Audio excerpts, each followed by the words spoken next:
Hiyo yenyu mimi sitaki. Hiyo yenyu nimeona kwenye umeipika. Hivyo ndivyo venye unapenda. Hata jili anapendanga hivyo, anasema ni nyama. Ni sawa. Ile ingine ile ya kumix. Mimi nitapika tu yetu. Naokota tu mayai hata kula nyanya hata kidogo. Nyinyi amwekange na nini? Nipatie maji baridi please. Yeah, dispenser.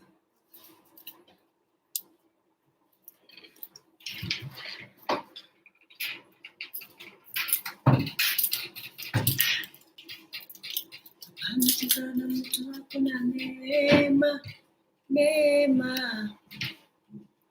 Anacheza mtu mwenye ako na neema ya Bwana.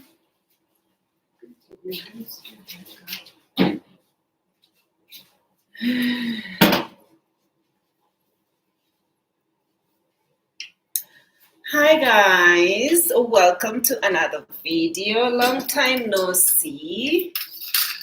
I haven't made a video in 2 weeks.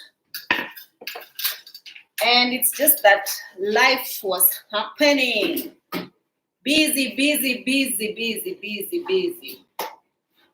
Man, it's been a bit busy for me on this side. So that is the reason why I did not make you a video the past, I think it is like 2 weeks since I made a video. I usually put out one video weekly. But anyway, I am here now. I want to prepare something here in my kitchen. As usual, we usually like sort of have banter, talk, chat, whatnot, whatever you call it, while preparing something. So I want to prepare, I don't know, some people call them puff, some people call them donuts, some people call them, we call them here in Kenya, we call them mandazis. I want to try and attempt making mandazis. I wanted to actually do it earlier on when there was daylight, but I was lazy. That is what was happening. I was lazy, so I didn't do it earlier. I was a bit tired. I was just relaxing. That's why I didn't do it. So now that I've gotten time, let me do it while I'm with you guys and while we talk. So my videos are very random. I just like sort of speak with you guys based on my personal experiences, and I'd like us to sort of interact, talk on the comment section, share experiences, because you never ever understand a journey unless you've experienced that journey. You will never ever understand it. So when you have understand a journey, you can actually give an insight. You can inspire the people who are still on the journey, trying to get on this other side of the journey. So, or you can just like sort of talk in general, and I did wrong. And inside enlighten each other as women. I usually don't know how to talk while to multitask. So these are going to be my ingredients. This is going to be deep frying oil, all-purpose flour, eggs, milk, sugar, margarine. You can also use butter, yeast. I have yeast over here. So what I'm gonna do is I'm going to try and mix my ingredients first. But first and foremost, I want to warm the milk. The milk needs to be warm.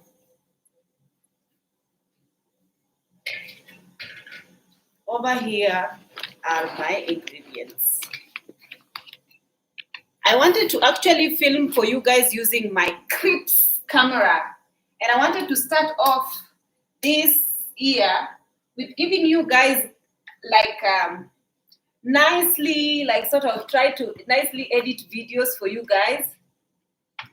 Don't know how this is gonna be. My tripod is over here. Yeah, that's better. I usually love people who use their teeth to cut milk. I hate it so much. I feel like when there is a knife, there is no need for you to transfer your tooth bacteria into the milk. You can use a knife. So I don't like that. That's why I use a knife. So I'm just going to put my milk over here. I'm gonna leave some for tea tomorrow.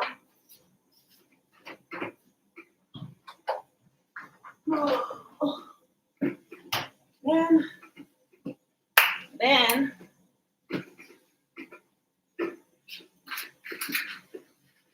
I'm going to warm my milk.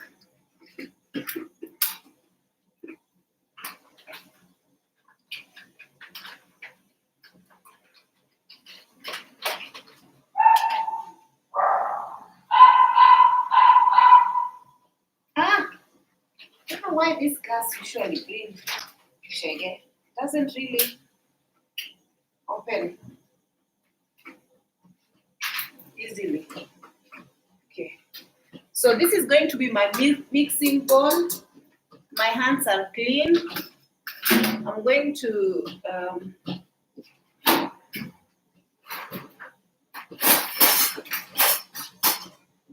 wapi ile plastic yenye tuna niningi yenye tunatanga nayo rice.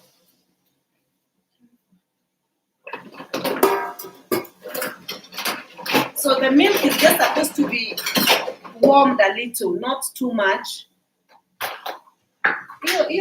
Moto haiko too much.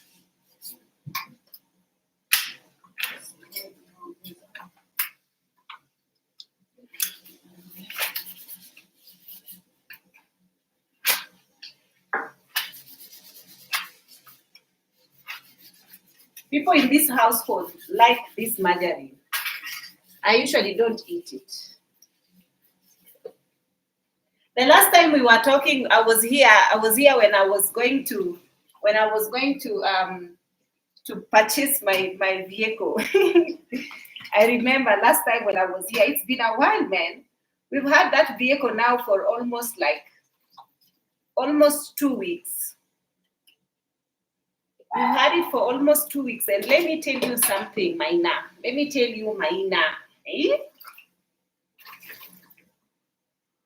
People usually they don't, the person who sold us that vehicle, the vehicle is a very good one, but this guy decided to lie to us. I mean, I was telling my husband we had to go with, we had to first of all do diagnostic test before we purchased the vehicle. But the guy was being so this is warm milk. And then I'm going to put yeast in it. I don't know. I've never attempted to cook donuts. I want to cook donuts. These donuts, I only saw a lady cooking. There is no. We need a Caesar for the kitchen. We need a Caesar for this kitchen.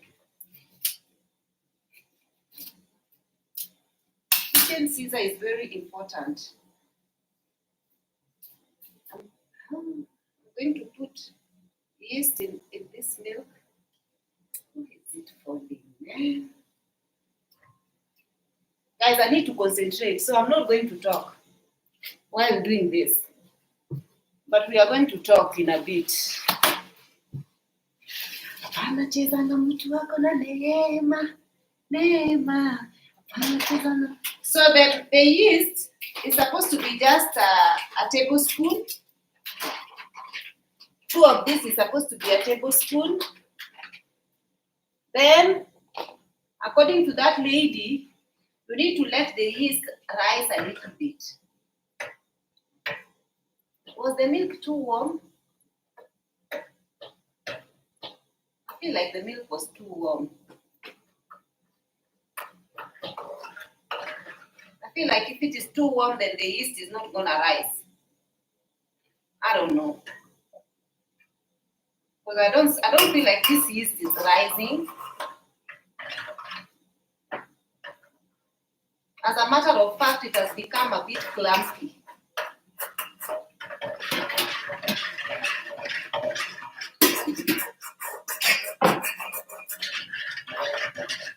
So maybe I'm just gonna leave it alone and use baking powder.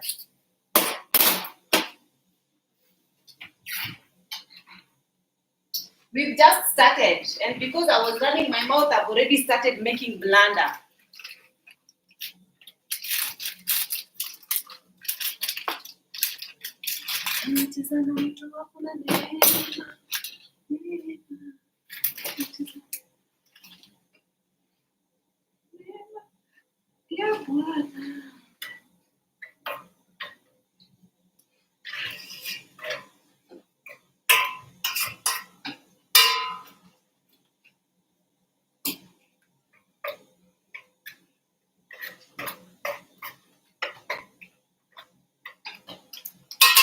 So now it's rising.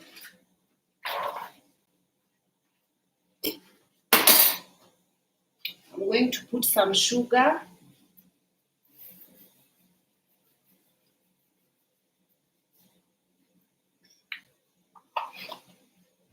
And I usually like to mix my sugar and some little salt.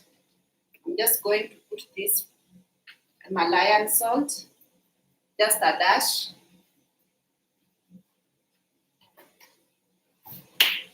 And then I'm going to put some margarine.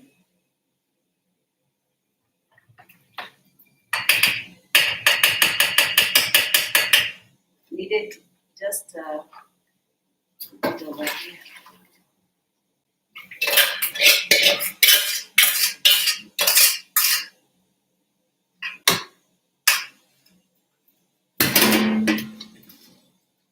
Put a little bit of margarine. Can you guys even see what I'm doing?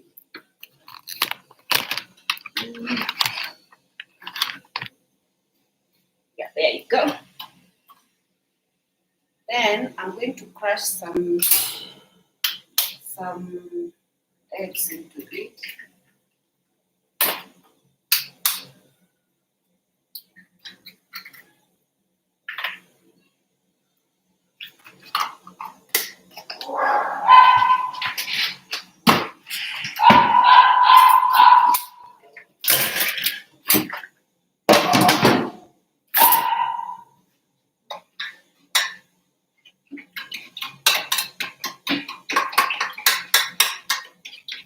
Whisk away.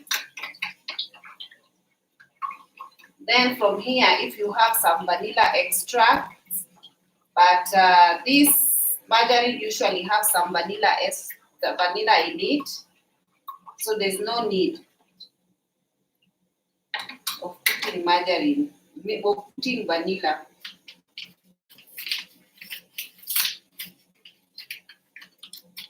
Then that is when you start adding your flour.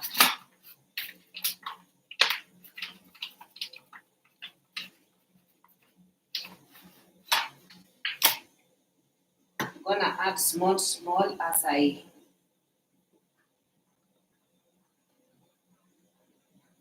So I was telling you guys about the guy who sold us the car. So this guy, his job is usually he buys cars, obviously used cars, not brand new cars. He buys them and then sells them. So usually he really doesn't know the car itself because it wasn't his, you know. He bought it just to sell it. So he lied to us that this car, it has always, like he's had this car for all the years that he's had it. And every time, because you know, Isaac, if I say Isaac, just know it's my husband. Isaac is very knowledgeable when it comes to, because I don't want to bore you guys with my husband. Let me just call him by name, Isaac. So Isaac usually is very aware with things to do with vehicles. So he was asking him questions, but he didn't seem to like really have knowledge of the car. Even though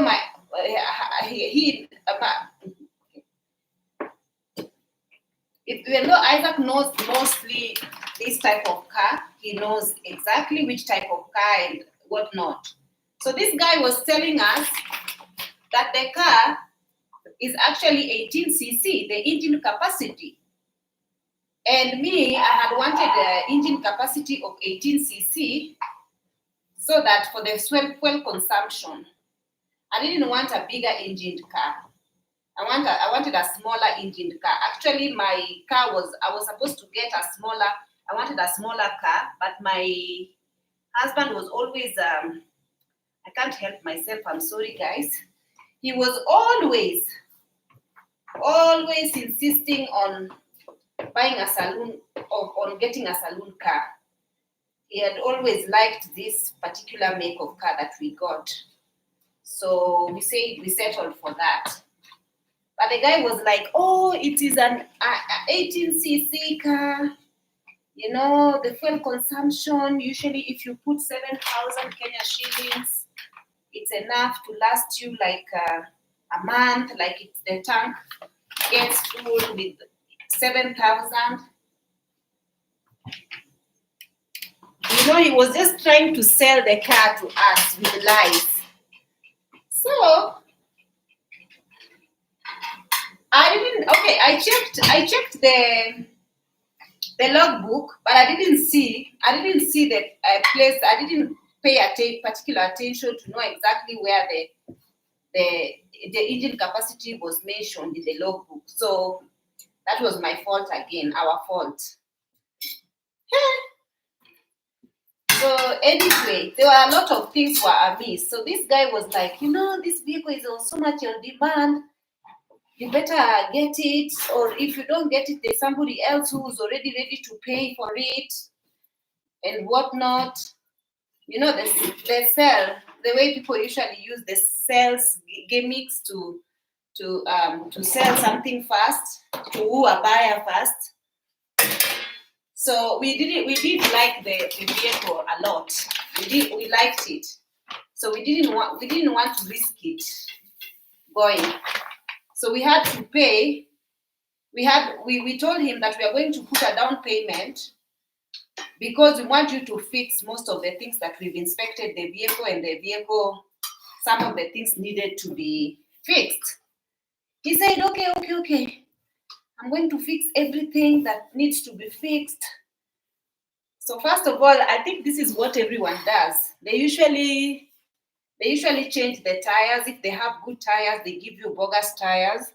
He did that. He changed the, what is it called? He changed the battery. He did that. He gave us very much bogus battery. As a matter of fact, when we were doing test drive, the vehicle just stopped in the middle of the road. And they had to like sort of, I was like, what is that? And then they were saying, oh, there's a screw is not like the battery is not fixed properly. That is the reason why. But they were insisting that the battery is in top-notch condition. Of course, it was bogus battery. So, and obviously when my husband saw the battery, he was like, this battery is bogus. It's not a good battery.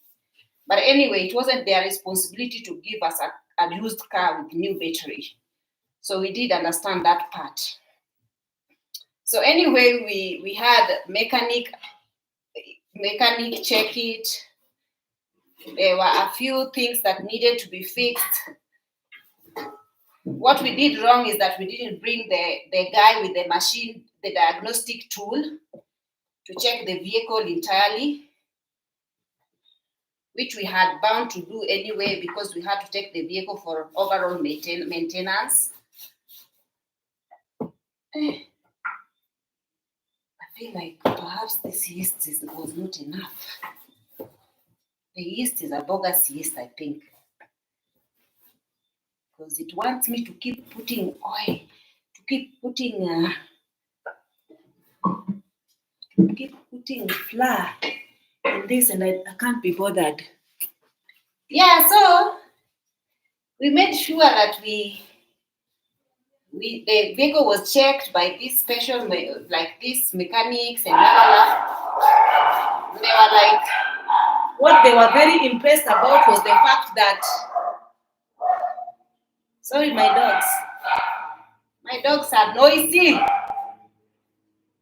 They were very impressed with the fact that the vehicle engine was so intact. In fact, nobody ever interfered with the engine. It was never opened. It's still in its original form. And if you guys know, the engine is the vehicle. If the engine is bad, the entire vehicle is bad.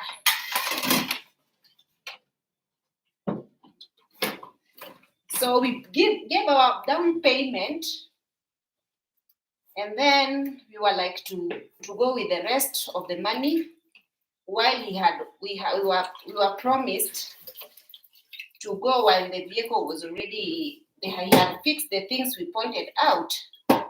So the day we went, he didn't fix anything. He didn't fix anything. As a matter of fact, we were asking him, and he was like, you didn't tell me to fix it. You didn't. Actually, it's a second-hand vehicle. You should not expect me to fix things for you. You should just go with the vehicle, and then you can fix the rest of the things yourself. So because we wanted for him to actually reduce the price if we had to take the vehicle through a lot of fixing. So anyway, he refused, and because we couldn't, actually, he refused, we had no choice, because we could not leave our down payment. We could not leave him with our down payment, and also we could not leave him with the vehicle, because if we had left the vehicle, it means that he could not give us back our down payment. So we just decided to take the vehicle. So we took it straight to the garage for more inspection. We found out that there was some kind of things that needed maintenance, a lot of things. Switch off TV, please. Auntie, I'm on live. So we made sure that we were like, everything was good to go. But we had to pay money, of course, for everything to be good to go. We had to pay money. So yeah, it was fixed. The battery issue, just as they said, the battery was gonna bring problems. Then we started driving the vehicle, and the battery started giving us issues. And one thing that was major with the problem that the vehicle had, also the fuel gauge was always on empty. So the fuel gauge was broken. And when I asked him, he said, no, there's nothing wrong with the fuel gauge, meaning this guy doesn't know this car entirely. So we had to get that fixed. And then we had to run a complete diagnosis of the car, and had to get a couple of things here and there fixed. And then we were good to go. Now the battery was what was giving us problems, because every time we could start the vehicle, even when it's raining, and the vehicle always needed jump starting. And you know, here in Kenya, I told you guys that having a vehicle, people who have a vehicle, they think that they own the world. They usually feel like even they are usually so proud, more proud than even the people who own mansions. So even you could ask somebody to jumpstart your vehicle for you and they could actually charge you for it. Or they could bluntly refuse to even get outside their vehicle. So that was the problem there. And I felt like we had to buy a vehicle battery. So we find a battery dealer off of Google, and it was pay on delivery basis. So yes, what? Go and eat. Pay on delivery basis. So we paid. They delivered, and then we installed, and from then onwards the ride has been good. Hey, my dough is done. And usually I see people, for it to rise, you need to sort of cover it for like a couple of minutes, 30 minutes or so.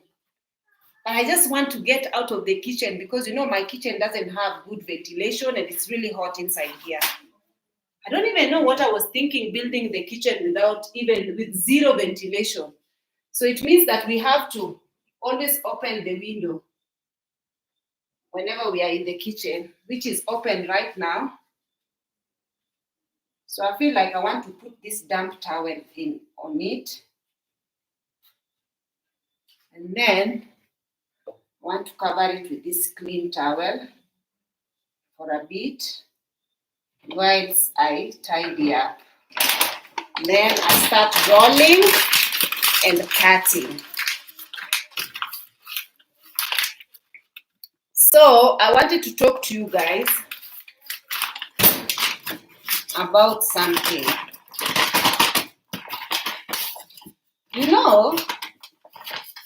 I like usually I'm somebody who I'm very, very extremely good at conflict resolution.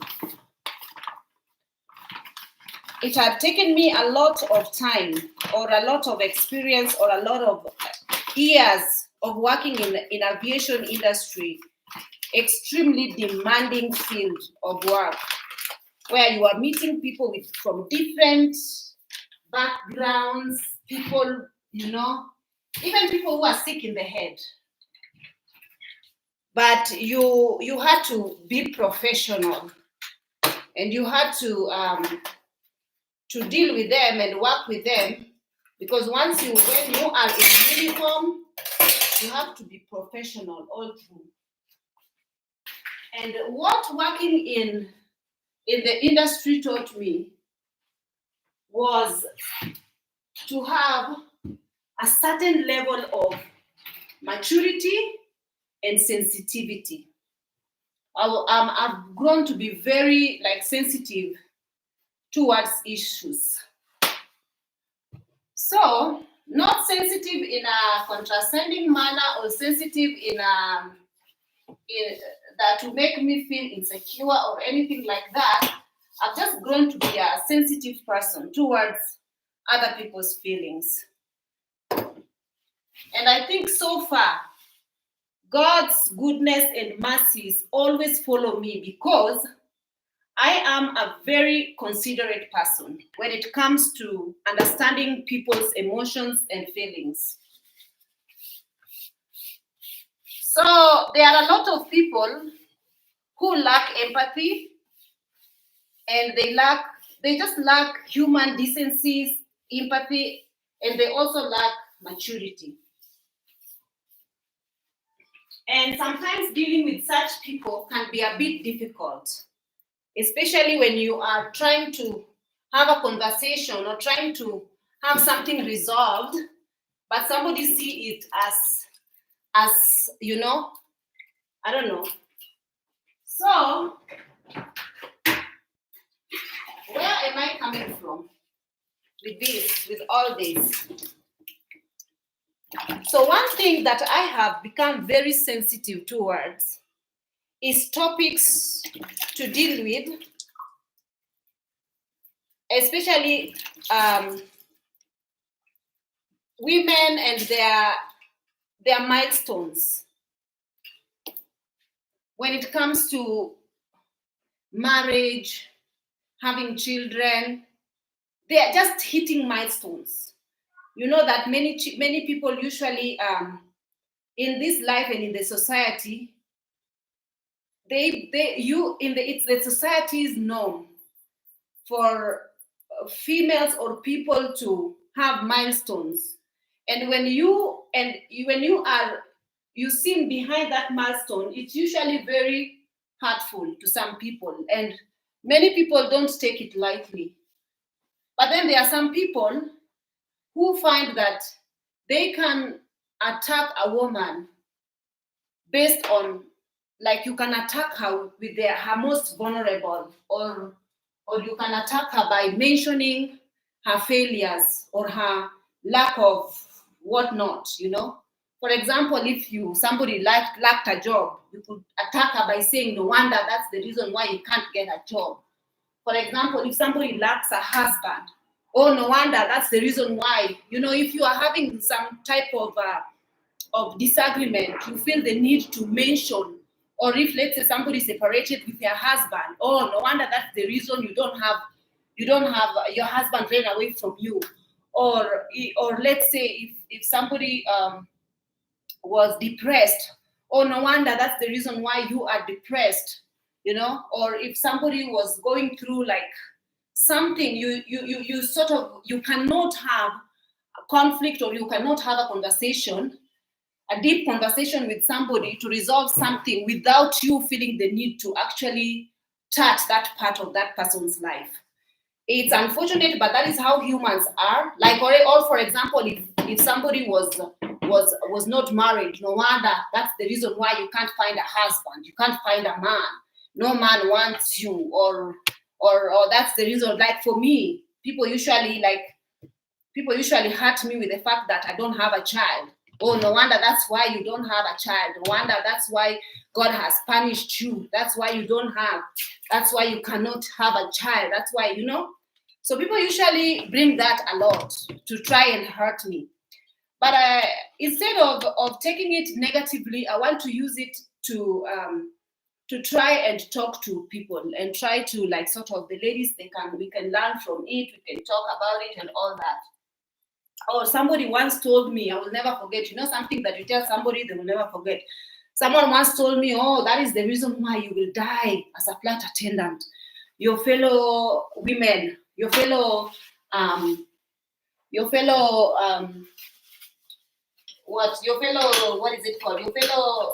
age mates have grown-up children. They are big children. They've given birth and they have big children running around. Yet you are stuck in the aviation. You will die in the flight. You will die as a flight attendant.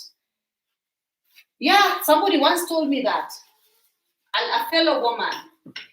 No matter how somebody has hurt you, it doesn't matter what did that person do. Maybe they hit a nerve, they told you a truth about something, and sometimes the truth hurts. Or that is the reason why you feel like now you have the right to bring that back to them. That's on them.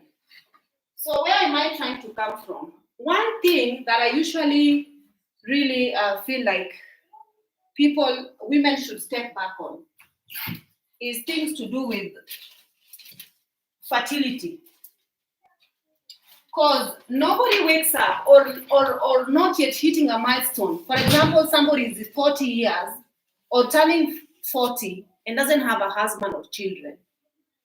I'm sure these women who have reached this age and they don't have husbands and children, some of them, that was not their wish. Some of them, they didn't ask for it, you know. And perhaps the person who might be having a husband and children or whatnot, and the society might see them as they are happy, you might find that they just did the married thing for the sake of doing it because of pressure, but they are not entirely happy in their marriages. You never know. Whilst you might find that the lady who is single and searching herself, no matter how long it might take, even in her 50s, perhaps she still doesn't have a husband. But you might find that she has accepted her situation to an extent she's taken so much time in herself to heal, to search, to find her way through life. And you might find that spiritually, emotionally, physically, in every other way, you might find that she's much, much healed and whole than you. You never know, you know? So that is the reason why when it comes to, usually I hear, because you know I make nails and I hear a lot of ladies, they usually have conversations talking about so and so doesn't have a child, she's 40, so and so doesn't even have a husband yet, she's 40, so and so can't even find a husband, you know, so and so her job, she doesn't even have a proper job yet, she's 40, so and so, you know. So whatever, I feel very odd when women talk like this, because I feel like if you don't know how the shoe fits on another woman's feet, I feel like you can be a little bit more sensitive towards these issues, especially if you are given birth to a girl. You don't know those struggles that your girl child must go through in the society. You never know. And for example, what I can say is waiting on God for a husband or for a child could be the hardest weight that some women could face in their life. Or even waiting on God for a breakthrough, not to be a laughing stock, or even to have some form of breakthrough in their life, could be something that, you know, auntie nisaidie na maji ya kukunywa, maji niweke kwa fridge hapa, nichote niweke kwa fridge kwa moto, nasikia baridi. Could be something like, you know, yet you feel the need to always sort of put this woman as a topic anytime you get. And you know, usually the women who find the need to sort of talk about people like this, these women have insecurity issues, and it usually stems from jealousy. Because perhaps this woman that you are talking ill about, she might probably be in a much better space or a much better place than you. And that is the reason you're trying to be in her past and drag her name in the mud whenever you feel like. And such things usually delay your own progress in life, especially when you feel the need to make fellow woman feel lesser than you because of her not hitting her milestones yet. And you always feel the need for it to be in your mouth, to talk about it to people, to tell people, oh, you see, so and so, yes, so and so. You have to sit down and search your heart and ask yourself, why do I always feel the need to discuss this woman being behind in life? Why do I always feel the need to bring up this woman's name in my mouth? And when you look at it, when these women check their hearts, you will find that these women who are trying to bring a fellow woman down for not having a child, for not having a husband, not having a job yet, not having 1, 2, 3, not hitting a milestone yet, you might find that these women are jealous.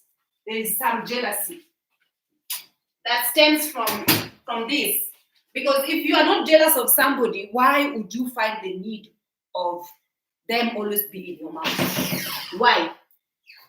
Why? If they are nobody, why do you find the need? Ask yourself, why do I always find the need for this woman to always be in my mouth? Something is wrong with me. Ask yourself and say, something must be wrong with me. And put that down as a New Year's resolution. And tell yourself, I'm going to stop being this. I'm going to stop being this and that.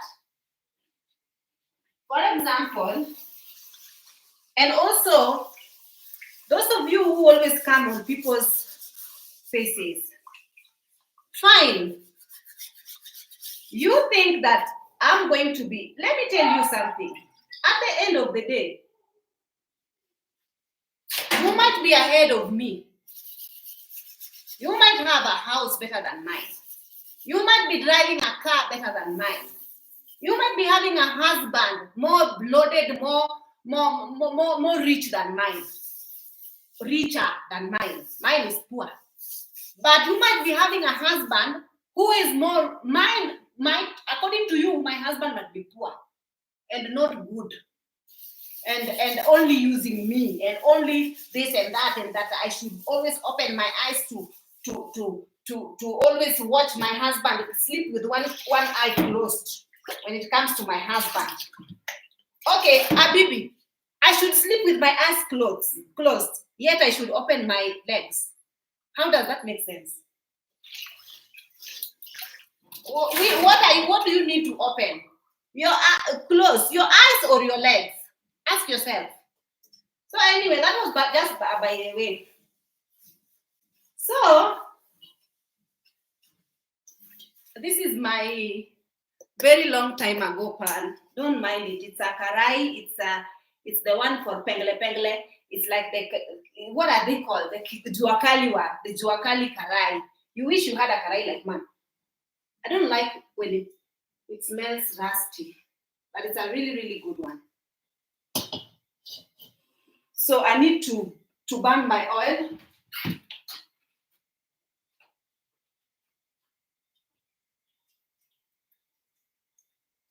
So one thing when it comes to a woman's fertility, a woman's fertility,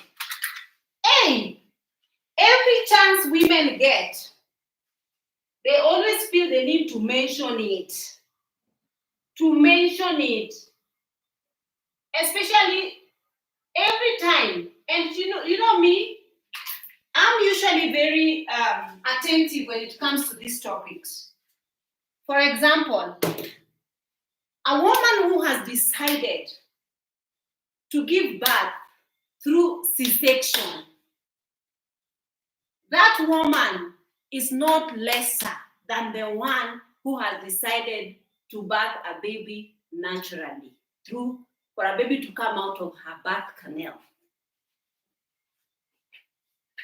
It depends. If somebody's intuition tells her to go ahead with C-section, they will. Based on their history, based on the doctor's examination of their pelvic floor muscles or their pelvic floor, or even on the capacity for their cervix to open naturally. There's a lot of factors that determines somebody choosing to give birth via C-section or normal birth. The minute you tell your fellow woman, go and give birth normally, or for example, if a woman tries to explain to you, open up, become vulnerable, and talk to you about her fertility issues, and talk to you and tell you, I usually go through 1 to 3 whenever I'm in labor, or I usually have stillbirth, or I usually do this. Yani, people go through different types of fertility. If a woman has talked to you in one breath, in the one conversation where women are seated, and told you that me, I usually have 1 to 3 when it comes to, for example, there was this woman, I want to give you, that we were seated in my salon and we were having a conversation. Then there is one lady who was talking, and she was saying that she usually have issues whenever she is giving birth. She have issues because her cervix usually refuses to open. So this conversation really talking and saying how so and so does not have a child yet she's already 40, and she doesn't have a husband, and you know where I'm coming from now, when it comes to women's milestones and fertility and whatnot, because even the ladies who are talking, who are trying to like sort of talk, not everything is perfect in their lives, but no one is talking, or no one is trying to make them feel bad for the things that are not happening in their lives, right? No one is like making them feel like they are losers for whatever they are for their predicament. No one. But then yet, they feel the need to be sister advisors. And they always, so, where am I coming from? So in this same conversation about this lady whom they were like, she's 40 and she doesn't have a child yet, she doesn't even have a husband. So, being that me, I know how it feels to be 40 and not have a husband and a baby. You're not only stressed about the having husband part, where you know sometimes you've accepted it and you've let it go. Like for in my side, in my case, I had let it go. I had written off completely. I didn't even want to see a man near me. You know? Because it was not working. It was not working. It was a waste of time. As a matter of fact, most Kenyan men I met, they were always intimidated by my success. They were always intimidated by how far I've come. You know, if they come to my house, or if, let's say, I invite them in my house and they see that a woman my age has a house, hey, they were like, what the hell? How come you have a house and I don't have? How come? You know? So most men always felt like I'm such a threat. So I was not bothered about getting married. As a matter of fact, I had sat myself down and I had said, I don't want it. It's okay. Actually, becoming by myself was something that I told God. One thing I told God was that if you're not ready to bring a spouse my way, remove the desire altogether in my heart for meeting a spouse. Just remove it. Now, because why exactly am I having a desire to meet a spouse, yet you're not capable of providing the spouse himself? Just deny me the spouse, choose to deny me the spouse, and also just remove the desire altogether from my heart now. Stop punishing me. I was talking to God like this. Guys, we have to do content. I am actually live using my laptop. I need to cover it because it's my baby. It's my MacBook Pro. So I have to be careful with it. So let me also prepare a place where I'm going to put this my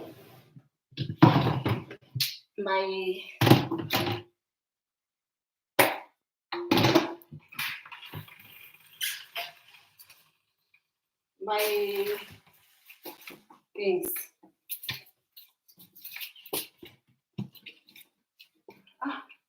This one needs to come out.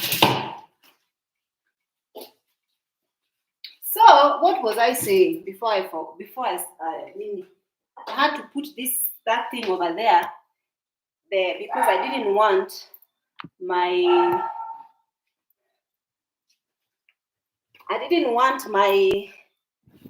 the oil to splash on the laptop. That is exactly what I'm doing. So what was I saying? What was I saying? Yeah, the people's milestones. Oh, I was talking about my desire to get married. I was always walking back from home, and I was always talking to God on my way from home, from work. And I was always telling God, remove this desire. If you didn't want me to be coupled up with anybody in this life, I was only destined to be by myself all my life.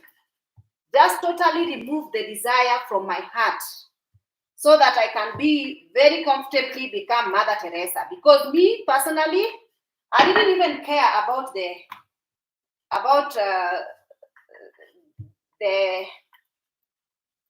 hanky-panky.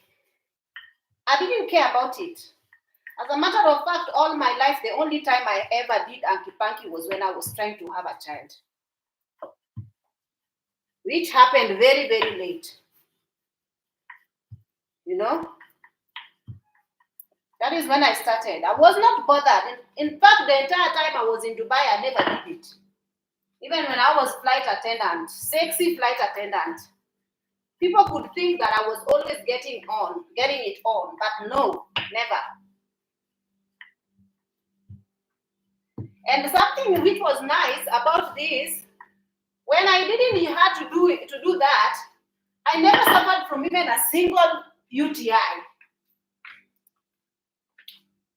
I was always, the ladies were always like sort of saying, because I was working with these ladies, and they were always complaining of UTIs. And I was like, what is that? I don't know what is that. I never heard of it. And imagine, I was already big enough. Guys, I want to attempt to do donut. This is the one.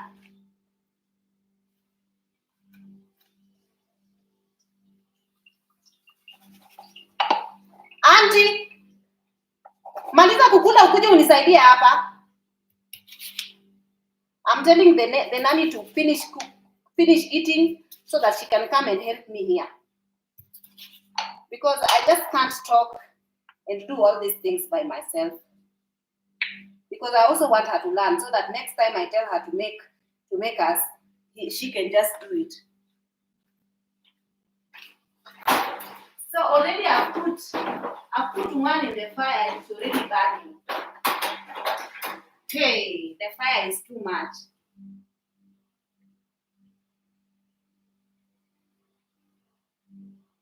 Let me reduce the fire totally.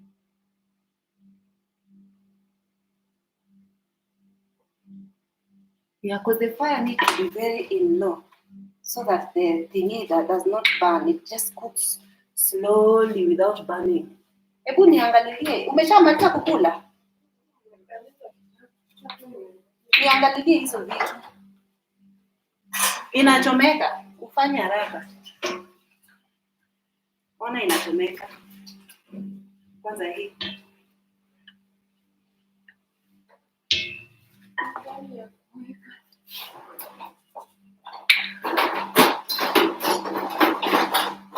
Hizo zenye nimeweka inachomeka, anti fanya haraka aki. Those things are burning.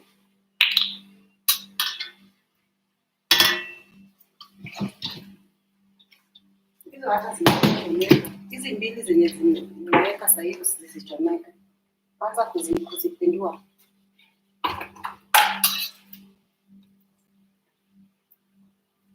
So, I was not bothered about the hanky-panky whatsoever. Never. The entire time I was in the UAE. I never did it. I never cared for it. I never craved it. Nothing. So I used to always hear girls complaining of UTI. But me, I was always clean. No UTI, no nothing.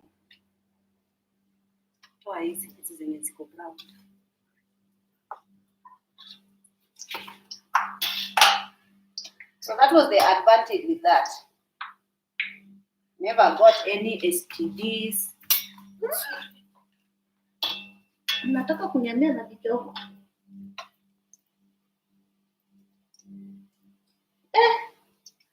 I've splashed oil on my face.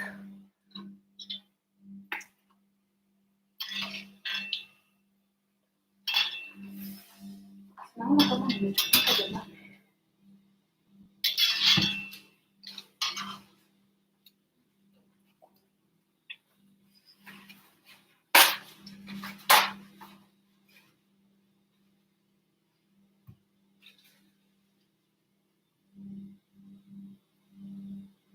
Hizo vitu zisichomeka.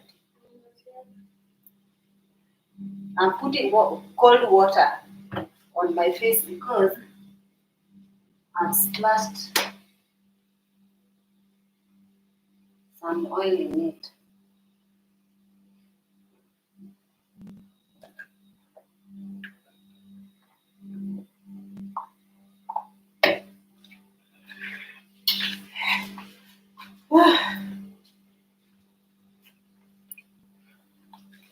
iko sawa. So the lady was like, I have suffered. Every time I get pregnant, when I want to give birth, I'm always having troubles because my cervix always refuses to open. So they always have to opt to giving me what? C-section. Then she explained and said this to these ladies. And then one lady was like, you give back, you know, like when she says it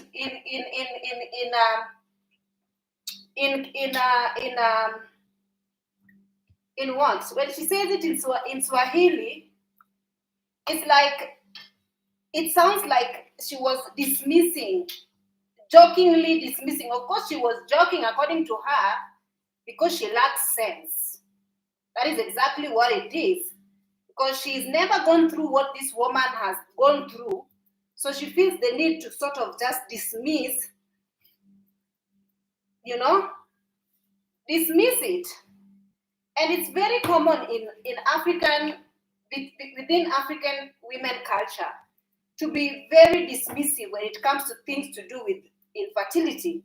They always talk like they know it all. They always talk like you personally, you don't know your body, or you personally, you haven't visited a doctor, or you personally, you don't know nothing.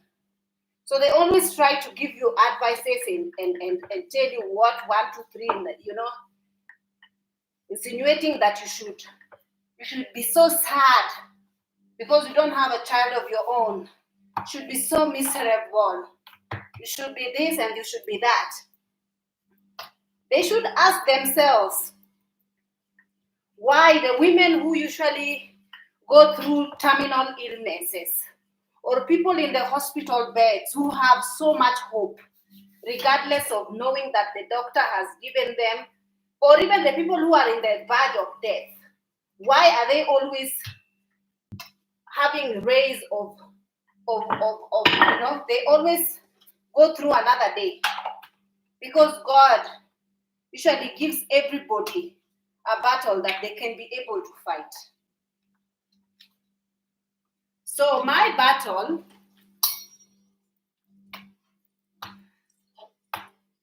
might not, somebody else might even analyze themselves when they think about such battle, going through such battle. But some ladies, they are troopers. They go through it like champions. Guys, this is my donut. I know that you probably want to see how the donut is. This is the donut. Don't know if you guys can see. Can you see how the inside is? So nice.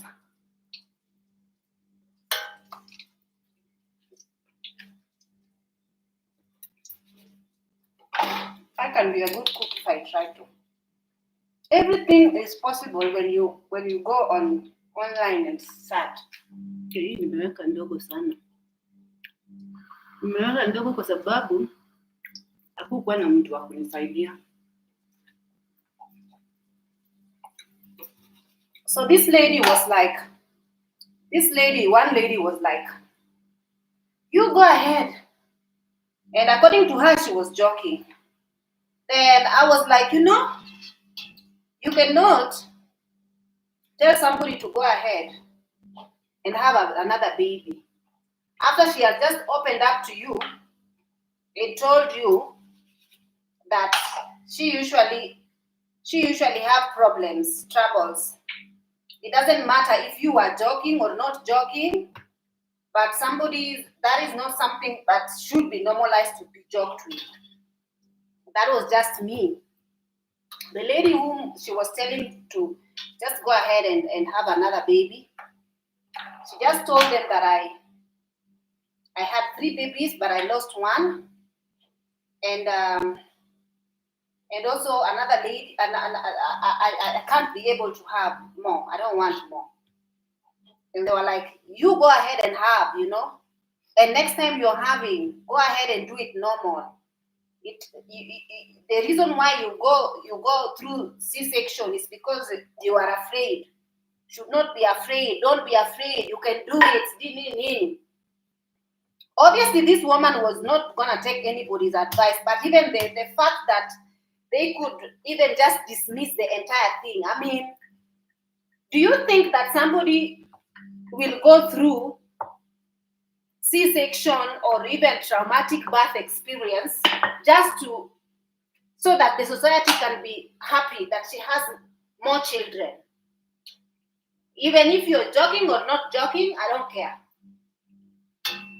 Even if someone chooses to have one child, leave her alone with her one child. You who want to have a football court, a house full of children, if you are capable of having them and you are capable of affording them, nobody is refusing you. Nobody is discouraging you from doing that. But for the ladies who chose to have only one or two, leave them alone. That is a choice that somebody makes personally. Don't joke regarding telling women such things. Just don't joke. It's not a joking matter. So I say to these ladies, I told them, she just explained to you guys that she can't have more because of the reason she's given. And I feel like it's very insensitive for you guys, and it was easy, to tell her to keep having more. It's very insensitive. I told her to drop it. So the lady whom it seemed like me and the other lady, the one that I was telling to stop that, she didn't take no for an answer. She wanted to continue like sort of confrontation, because I meant the fact that I was telling her, just stop it, let it go. But she kept having excuses as the reason why she was telling her that, or as the reason why she even said, I'm just joking, I'm joking. And I told her it's not a joking matter. It's not something that you should joke with. And then she felt like I took it a bit too serious, and I took it a bit too personal. And she was offended for the fact that I was speaking up for that lady. And it was not me she was talking to. So she felt very, very, very, very extremely offended. She was so upset. To an extent, she was like telling me, she told me, and when she says it in Kiswahili, it's deep, She was like, have you ever had me ask you why you are not having big children? Like now she's asking me, like now that you're sort of trying to interfere with my conversation with this lady. I mean, we were all having conversation. So I don't know why my input was not needed. Yet we were all conversing as women on women issues. So I don't know why this lady was getting upset that I was not supposed to even interject in this conversation. So she felt like I was being defensive for no reason, and I was being sensitive for no reason. Yet I was telling her that she was the one who was being insensitive. She should just drop it because it's not okay. So according to her, I was in the wrong. So she felt like she can attack me even further and ask me in front of these ladies, have you ever heard me ask you why you don't have, you are not yet having a child? So I was just like, I was very offended by that. And as the person if something offends me, I don't understand why this lady was being offended. Why was she being offended? What offended her? In which part of the conversation was I being disrespectful to her? I just told her it is insensitive for asking another lady, telling another lady such things, yet she's already explained to you that she can't have more children, and you are jokingly telling her, have more, you have more. It's just because you are afraid, that is why you're not having more. You're joking, but for the ladies who've gone through something tough, as she's explained to you, it's not something that should be joked around with. You should not tell any woman under any circumstance that.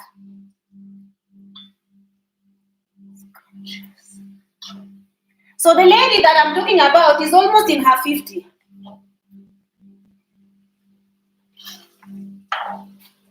But sense, a lot of people lack sense in this Africa.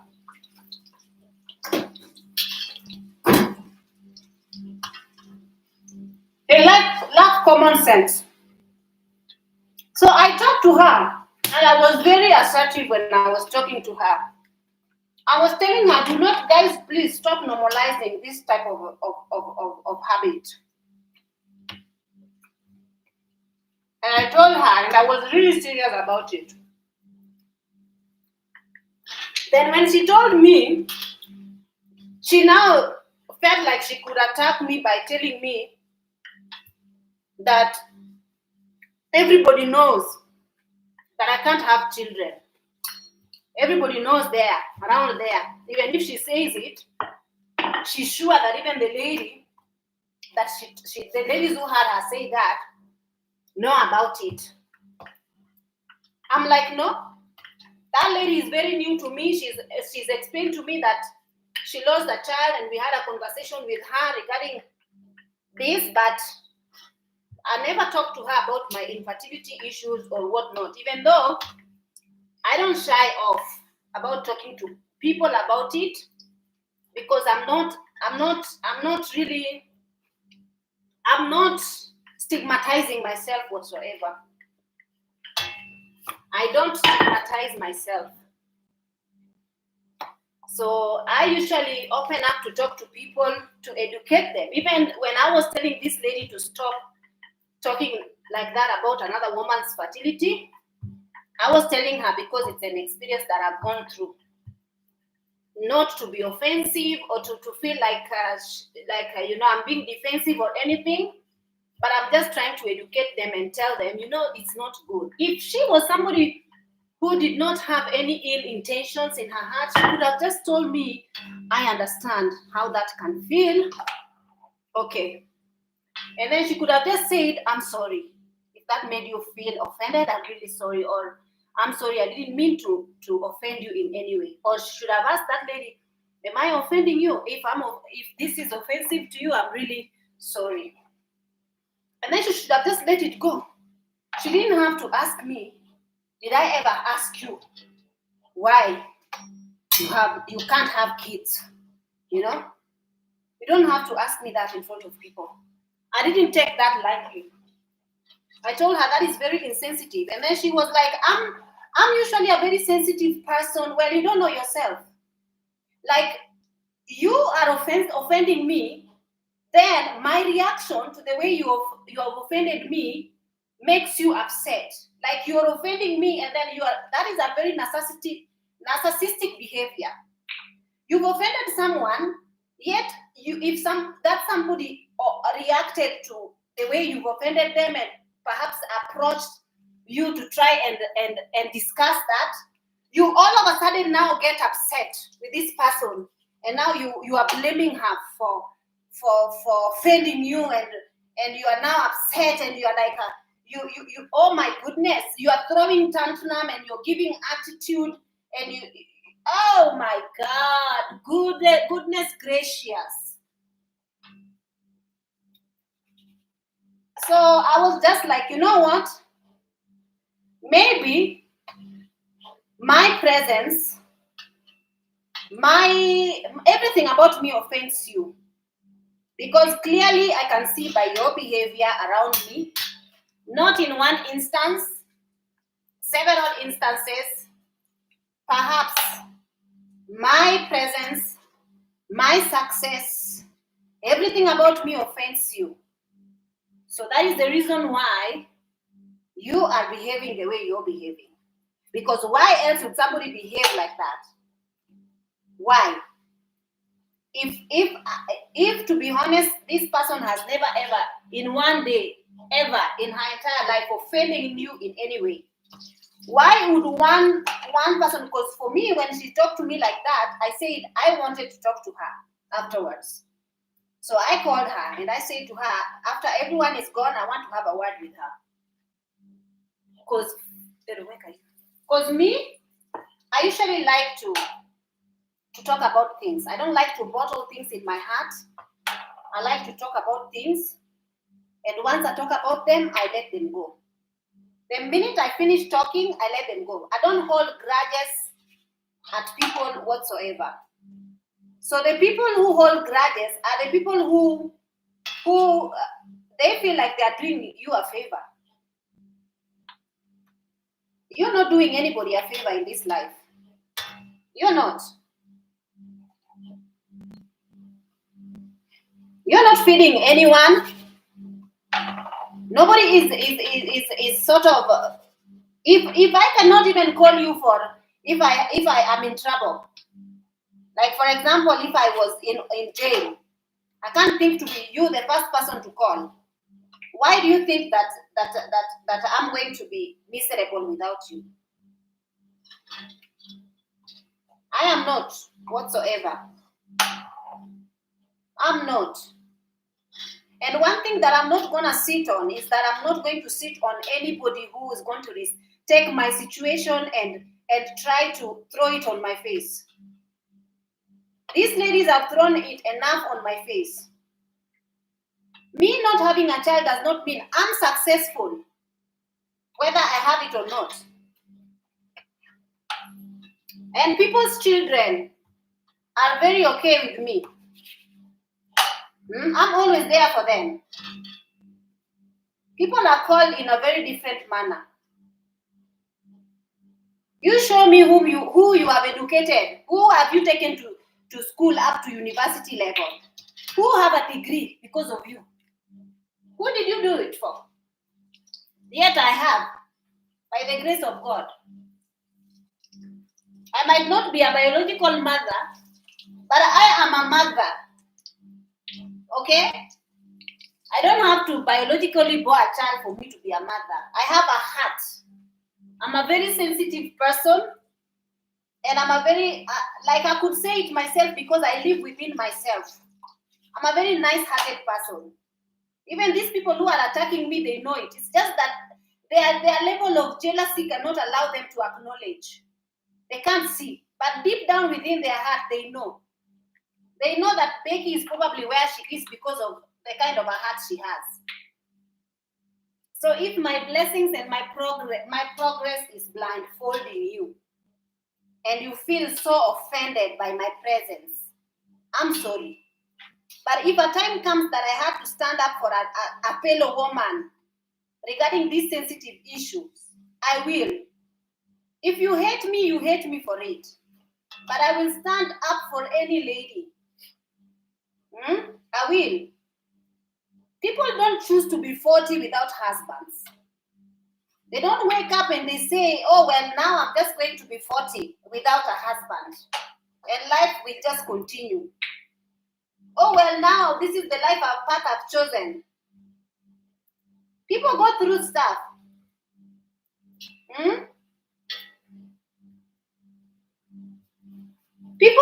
Perhaps the people whom you are thinking that you can think that their life is miserable, they are the happiest people in this life.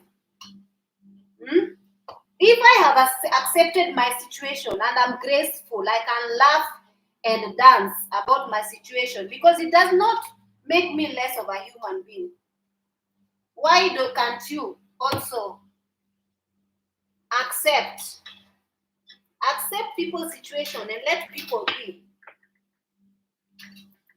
I told you guys that how many hours have I spoken? I can run my mouth until tomorrow, you know me.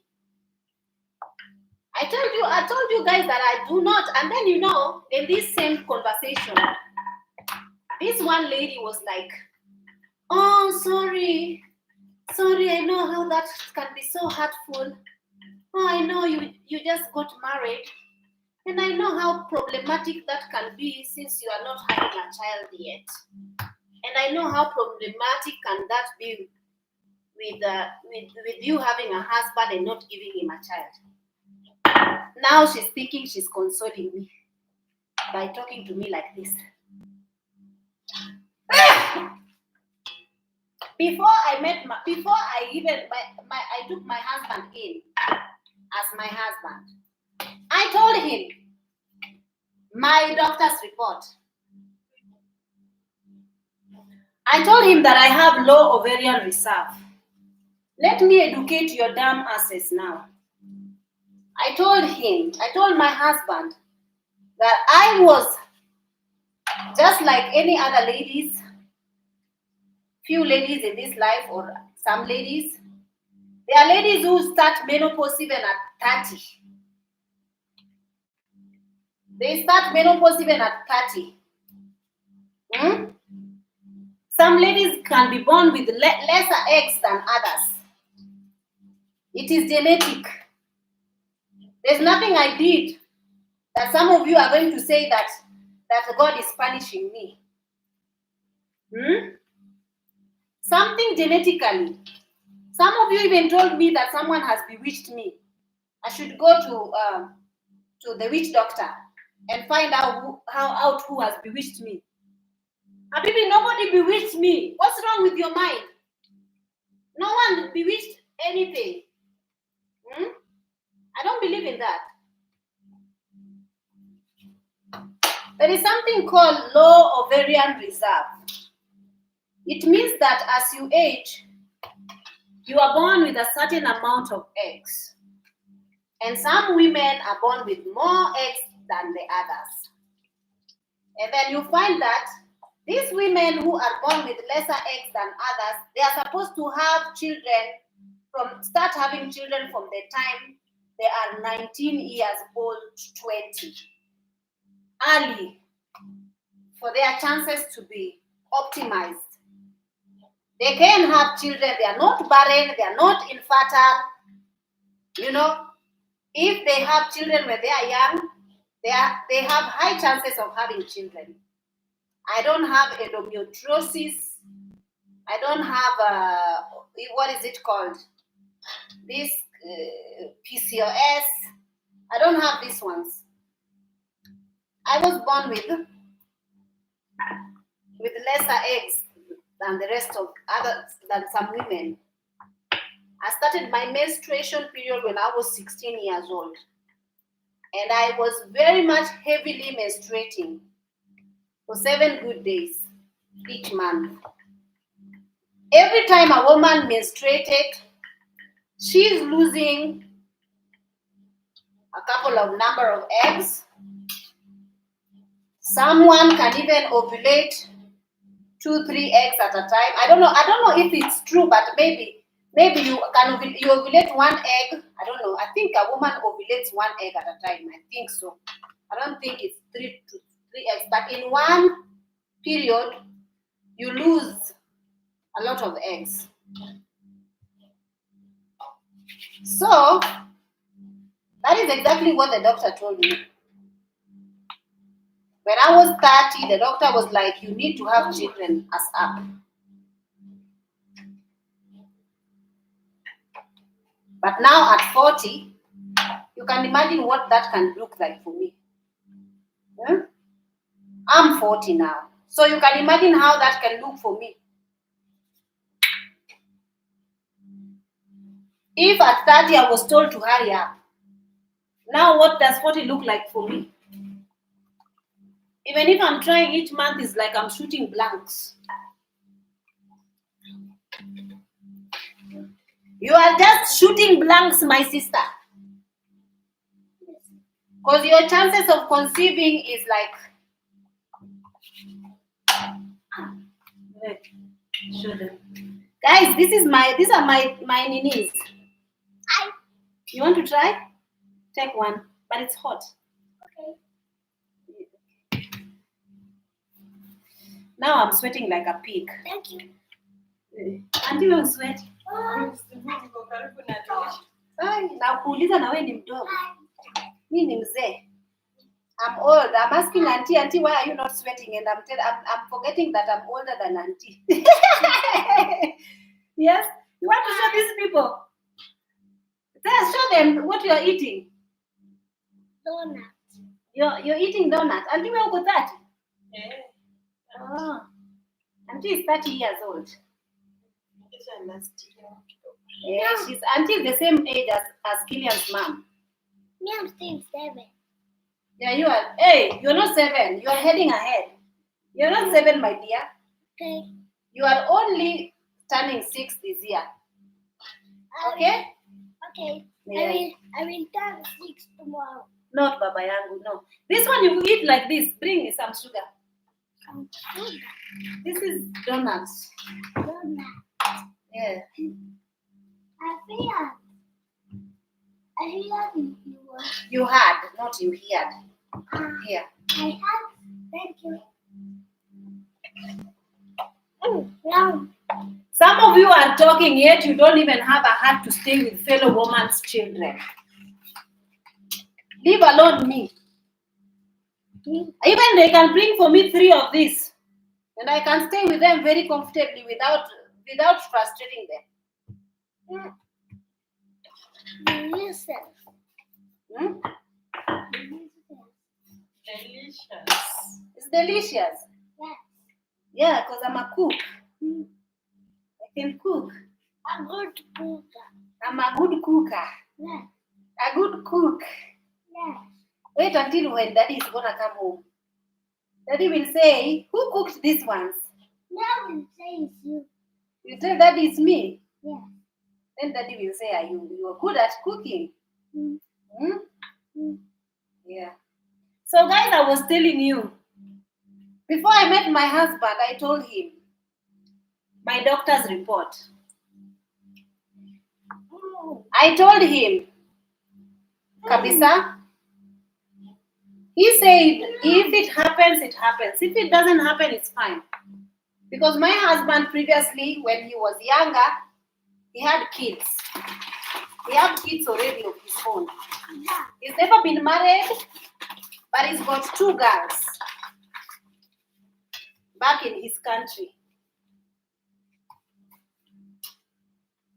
So, he had his seeds. You've seen, go. You are showing people your head. Why? Go in this living room. Okay. He's already seen his seeds. From me, if we get, he will be happy. But I had told him that it's very likely, unlikely. And I'm comfortable with that. I'm very, very comfortable with it. Very comfortable. I don't cry over it.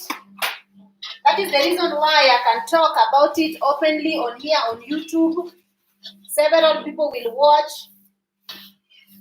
People have different milestones in life. Today it might be me. Tomorrow it might be your daughter. So the minute you open your mouth to talk about another woman's misfortune, remember that you also have a child, a daughter. To you, it might just be a small laughing matter, joking matter.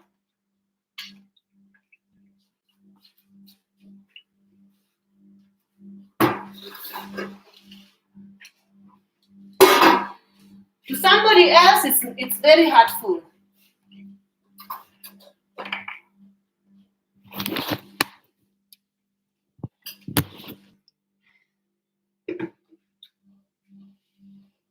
So this lady, she did not think that she offended me. She thought that she actually thinks that I'm the one who offended her. Or even asking her. Even when she apologized, she apologized very half-heartedly. Because her behavior shows that she's very offended. She's really, really offended.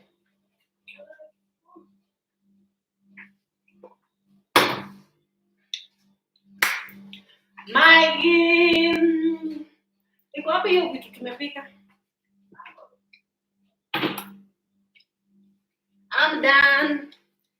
Bring a cup of coffee, your cup of tea, and have this. Have this. I didn't show you nicely. Oh, there you go.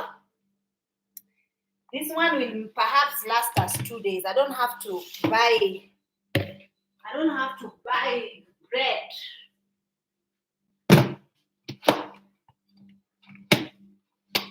Now I will have to take a shower again because the way I've sweated in this kitchen is not normal.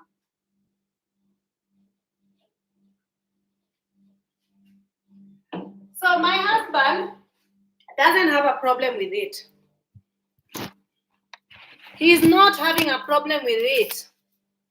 He's not pressuring me and telling me why? Because he knew exactly when he was marrying me. He knew what he was dealing with. I told him.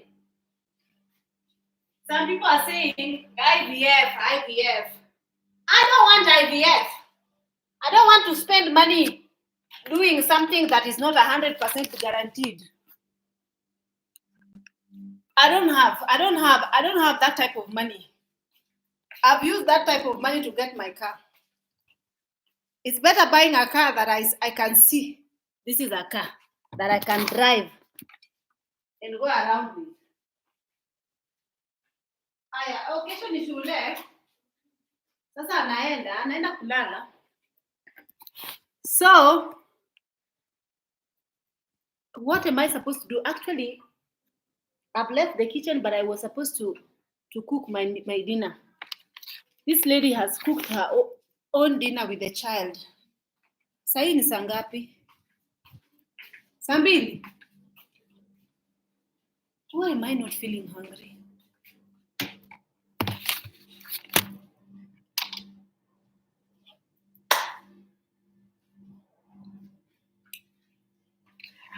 Team Wadak Katioge. Team Wadak Katioge.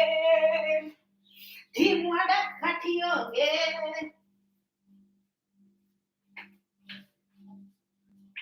Let me cook something for me. I don't like how Auntie usually cook. Now this thing is going to run off just now if I'm not careful. Let me plug it in.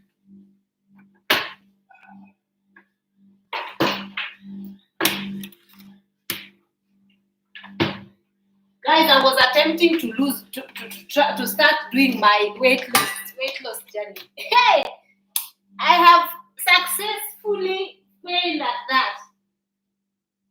Hey, Jesus, oh. But nowadays I don't eat bread. You're going to bed? Yeah. Good night. Good night. Yeah. Until we can make it. Hey. Until we do I learned that that's best. Because if this child sleeps with these things, he usually wakes me up crying. And I don't like that. Because it gets really hot at night for him. Okay, good night, Killian. Good night. Why is this my knee is not charging? Allah? Why is it not charging? Please don't tell me.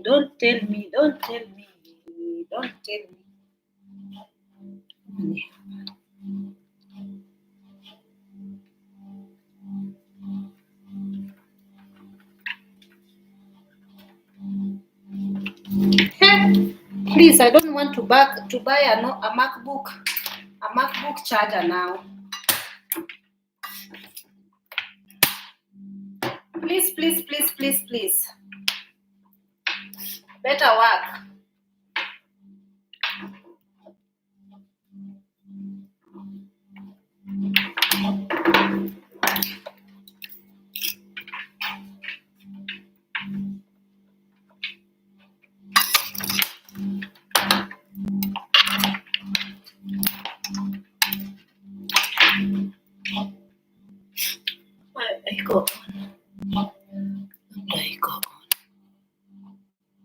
It was not on. That's the reason why. I don't want to buy a MacBook charger now. I don't have the money for it now.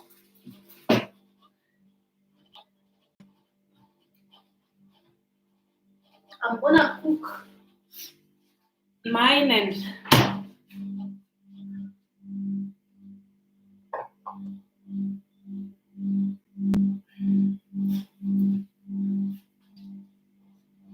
this oil we can still use it. Still clean.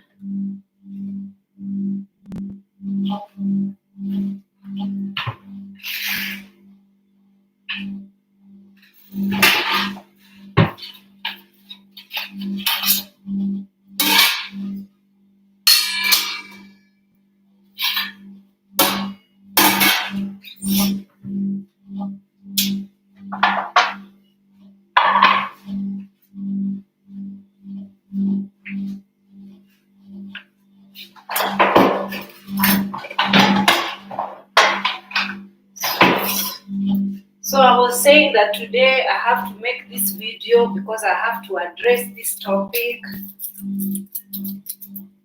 But once I address something, it's out of my chest.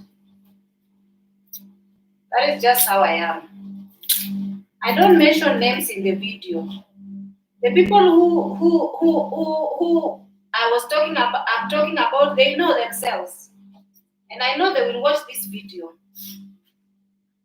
Because they always watch the video. Someone is saying to the other one, oh, have you seen the video? Have you shared the video? I'm sure one of them have already called the other one to tell them, can you go and watch that video?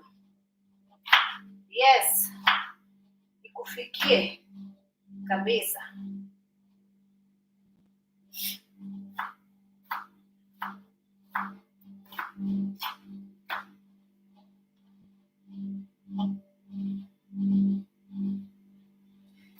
You don't measure people's success or people's worth by their lack of.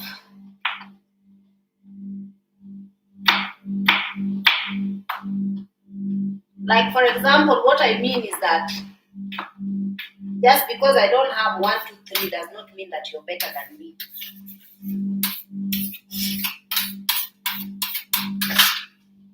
You're not. The society has lied to you.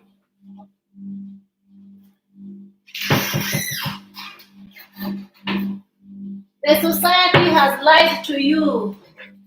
She's not a measure of success. Stop lying to yourself. Success is how many hearts, how many people you've touched, how many hearts you've touched,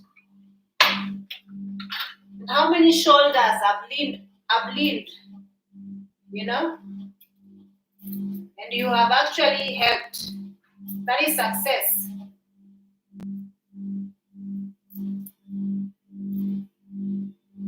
According to me, that is success.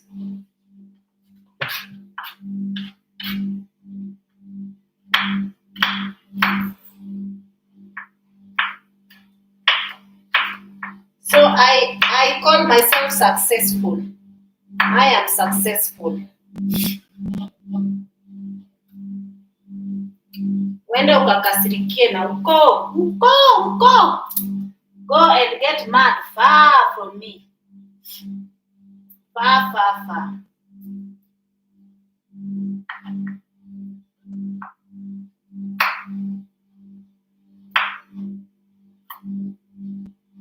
I want to cook this food, go sit down, relax, eat. Then I relax until I feel tired. Then I take a shower. I took a shower in the morning, but now after sweating, after the cooking, I have to take another shower. I usually don't sweat, but when I'm in the kitchen, I sweat. In this, my kitchen.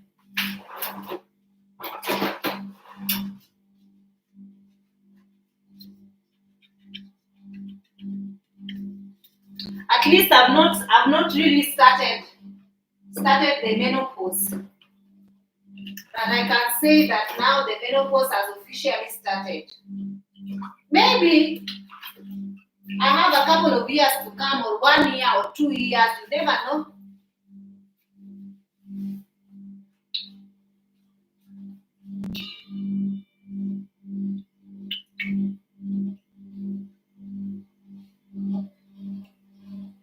But the way I'm feeling in my body, I might be starting that thing soon. I just want to get over with it. I want it to come in so that I can get over with. I don't want to see my periods. The reason why someone is supposed to see their periods is if they are still fertile. If they want to have a child. But if there is no probability of having a child, why should you be having your periods? You should just finish already. I said what I said. I said what I said. And I can't wait. I'm emotionally prepared for it.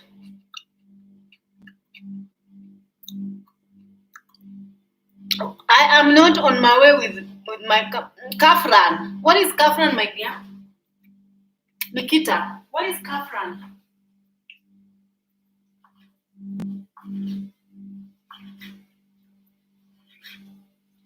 I'm very much prepared. I've even bought this one. I have this cold pack. Because I hear the heat usually starts from your stomach.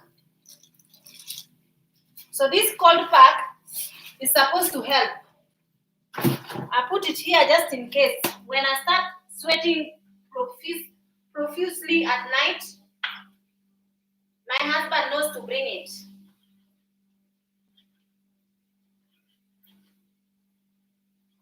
I tell him, go and bring for me that thing for my menopause. Then he ran downstairs like crazy.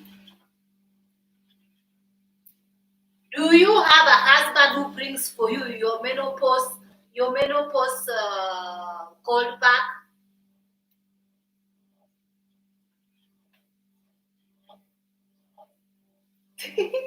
I'm kidding, guys. Please don't take my word for that. I'm just kidding.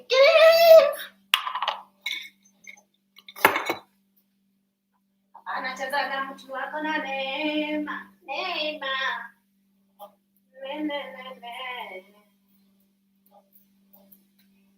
Taco.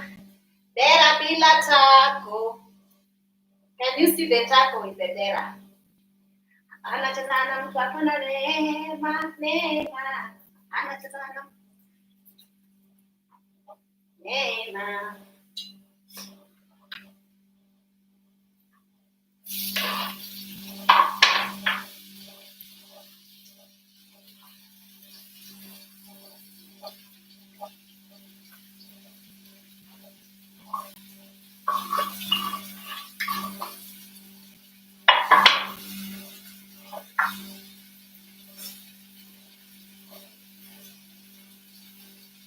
This my house, people usually sleep so early.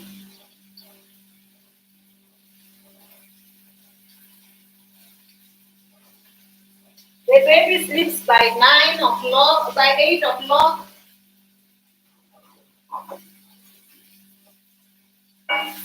Nani now is waiting for me to finish cooking so that she can come and clean the kitchen. Really.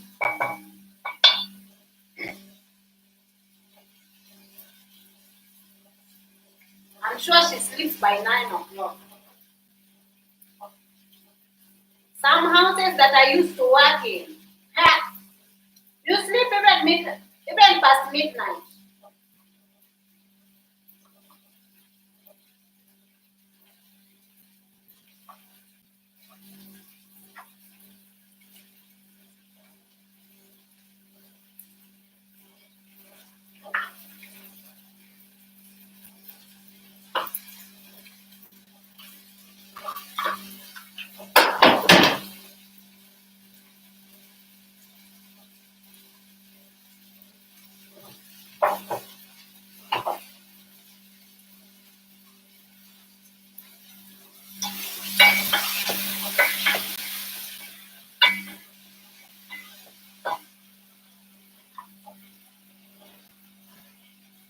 tomato need to cook because it's not ripe enough.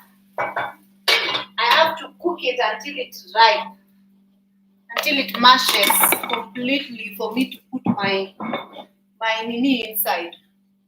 So for now, let me put this lemon, the chili seasoning. I like this one with my eggs.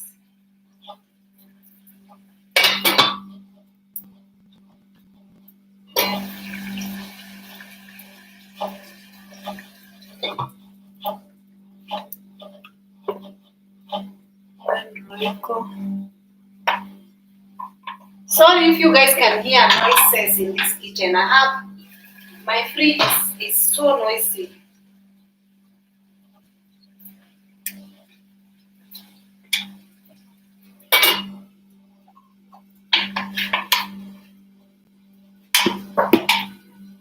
Let me switch it off a bit. Let me switch it off a bit so that noise can reduce. It's noisy.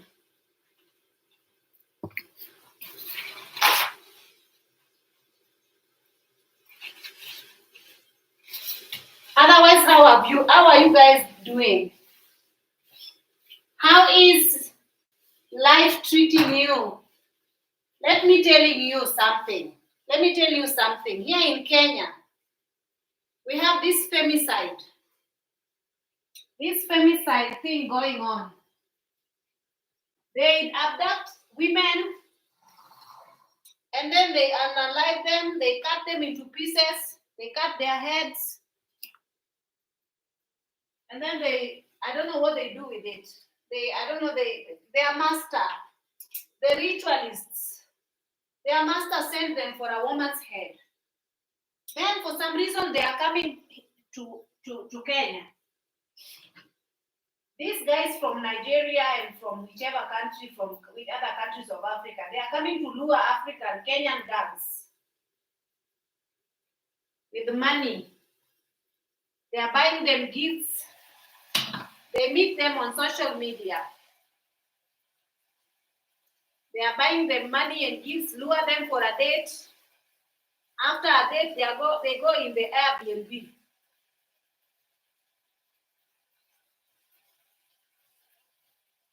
The next day, you will not see them.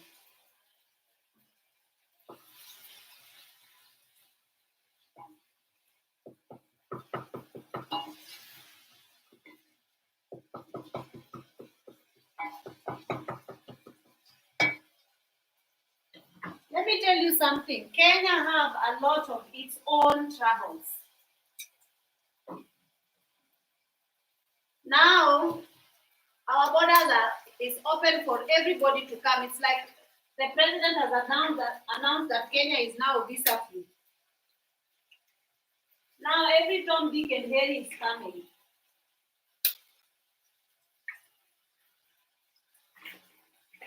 It's up to these ladies to be careful.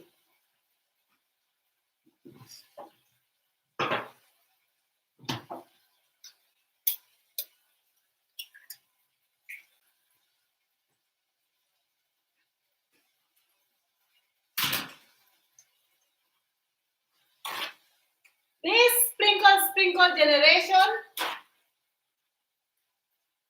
the Gen Zs are sprinkle generation.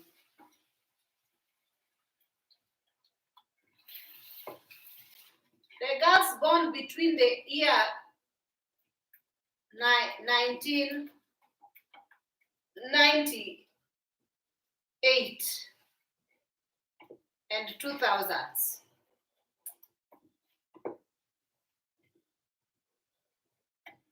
They are crazy.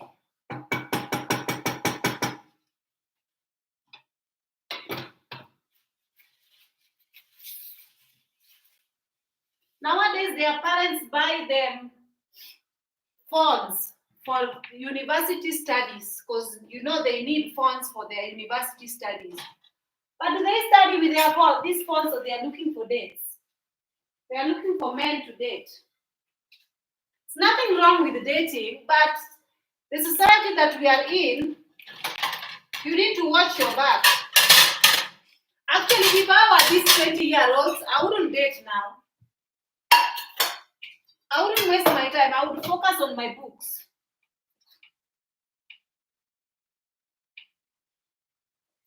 I would focus on my books. I would study.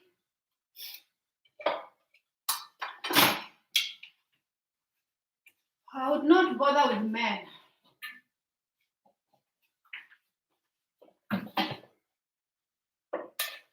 But will the Gen Z generation hear me? Will they hear me out? I have these greens and some ugali. The ugali is now cold.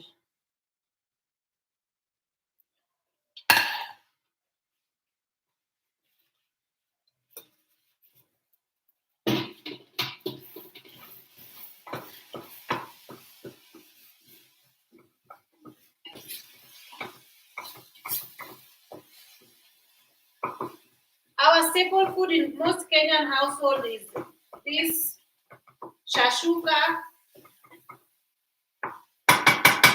We eat with ugali and some greens.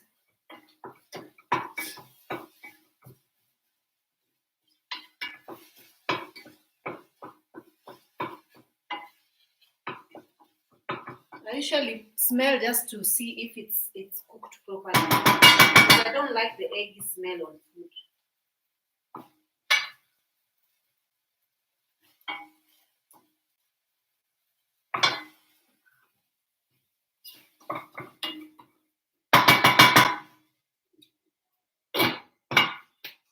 That's done. That's my food. Auntie, mimi nimemaliza. Ukitaka kufanya vitu zako, ufanye.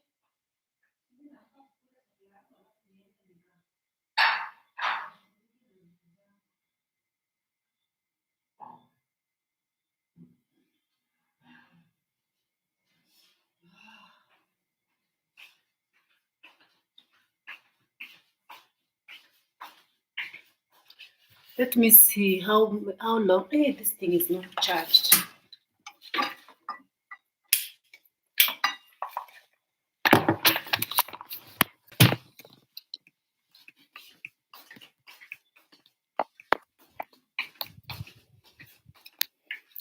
Today I'm going to give you guys a longer video because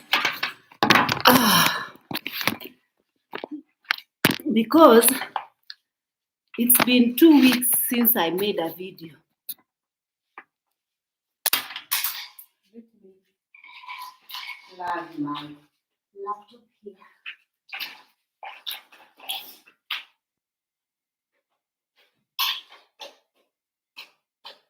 $8.52.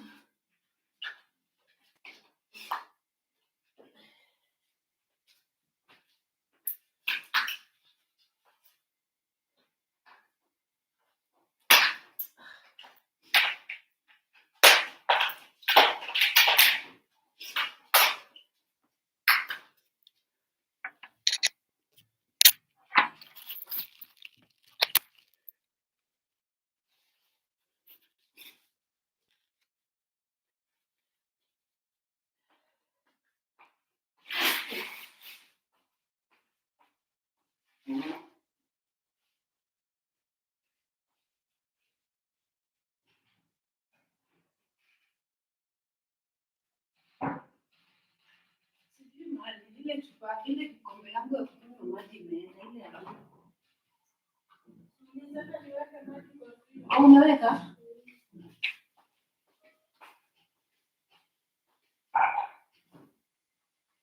Si nilishachukua nitakunywa.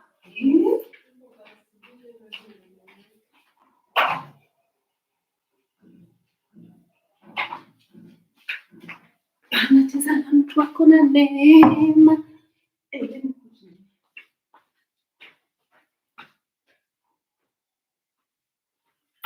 Killian and his things.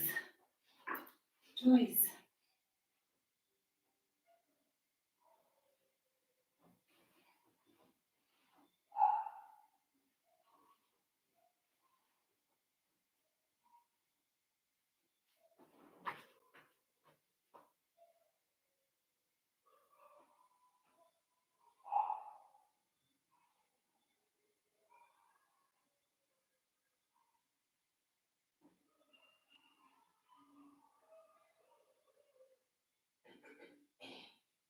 Auntie, wewe ndio una searching the Nilotic Empress. Si nimeona hapa kwa TV. Nikashinda nani huyo ana searching hiyo hizo vitu zangu zenye navuti. Alikuwa anacheka nini?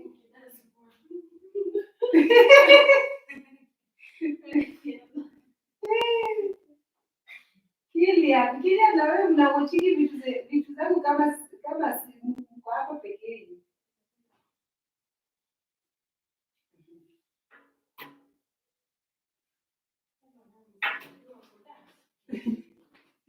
Guys, I have fans. These people usually watch my uploads after I've uploaded them. I have fans in this house. So woo. Let me now eat in peace.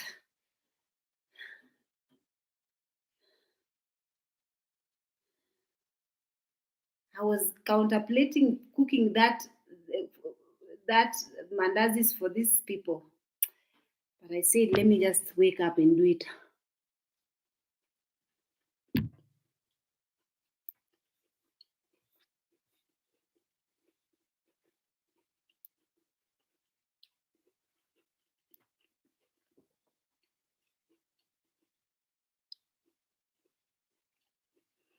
You're saying, Andrew Senior is saying, run for the first African president, assigning a public education ministry, guiding younger generation to be innovators, such as yourself. Kenyan politics. If you don't want to young, stay out of it.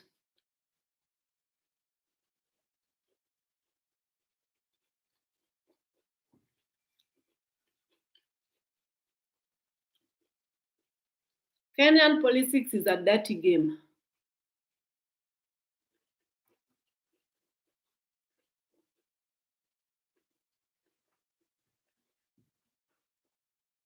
Lori is asking me if I make pilau. Yes, I do.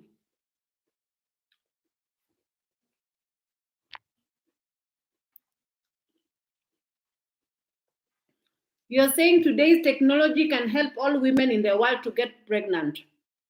Like which technology? Of course, it's IVF, you mean. The IVF is like someone like me.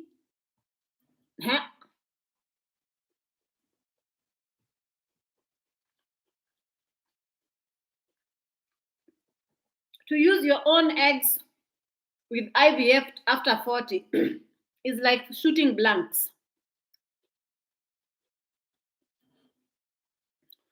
So instead of using your own eggs, it's always good to use somebody else's eggs.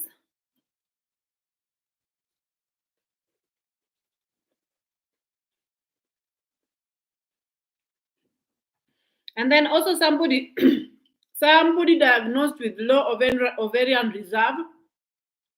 When you do IVF, you are not going to, even if your follicles are getting stimulated, you're not going to produce enough follicles to start with. You will produce 2 to 3 follicles, but then amongst those follicles, they are not going to be good quality compared to somebody who does not, younger, but perhaps.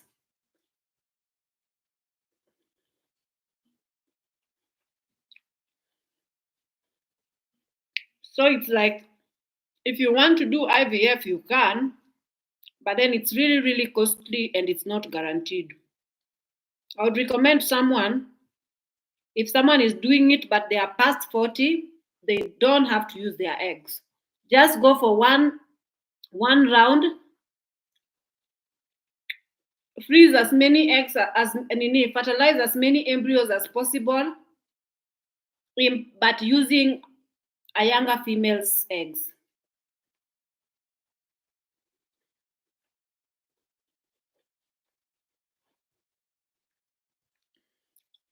But for me, I feel like, okay, using another female's eggs and then you fertilize them using your husband's sperm. If you have the money to go for it, why not?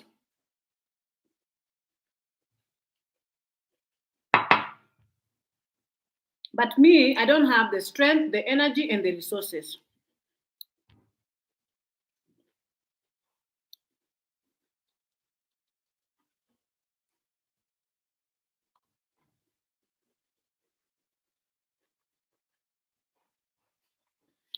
Unless something happens to me like it happened to the Sarah of the Bible.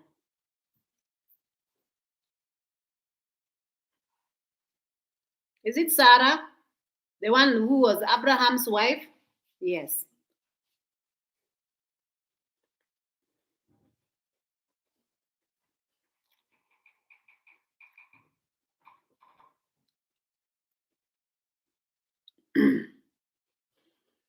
Let me read again from someone else. Lois is saying, where is my husband? He's gone to work.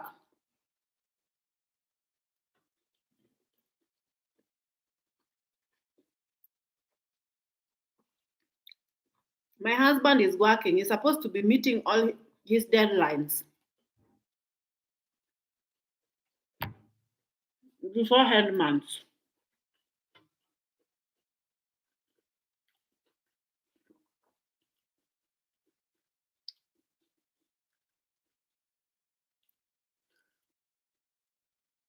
Catherine Wanjiko is telling me tomorrow to carry her donuts. Of course.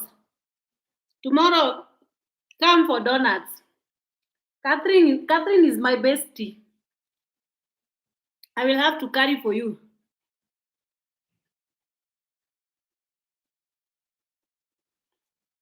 You've called me Jabel. You're supposed to write it as Jaber with an R, not L.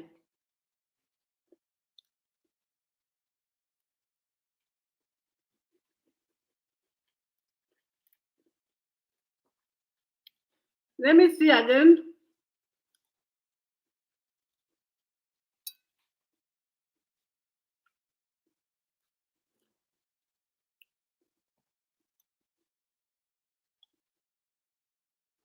Someone is saying, hey, Ruby, in God's time, He will make it happen. My sister had her first child at 39.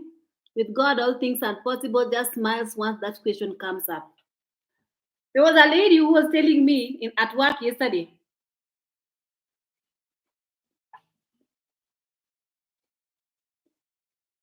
Because the topic of having children seemed to always come at work because I work with ladies.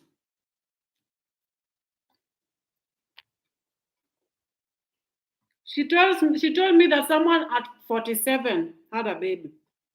Is pregnant now. She has not had a baby yet.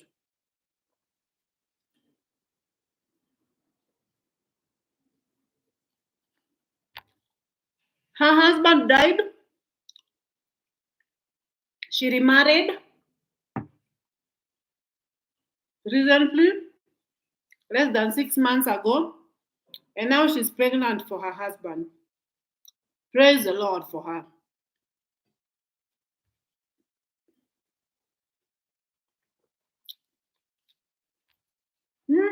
That food was yummy.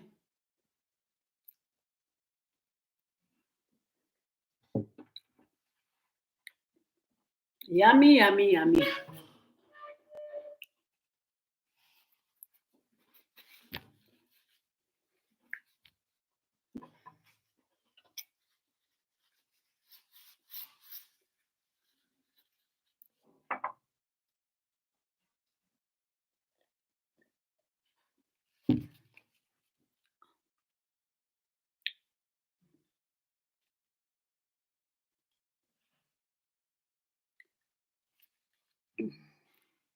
Malko Abdi is asking me if I'm married still.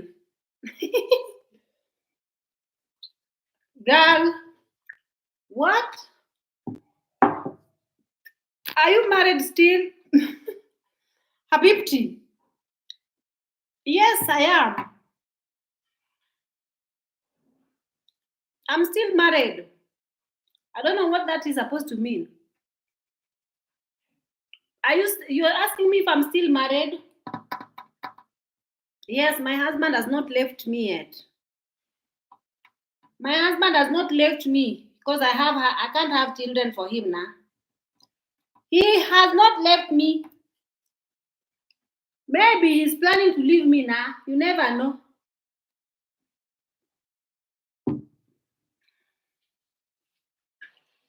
Hakuna mtu najitu neema, neema. How is he gonna leave me? Look at this. How? I am an asset to my husband. I am not a liability. So my husband is very, very much favored to have me.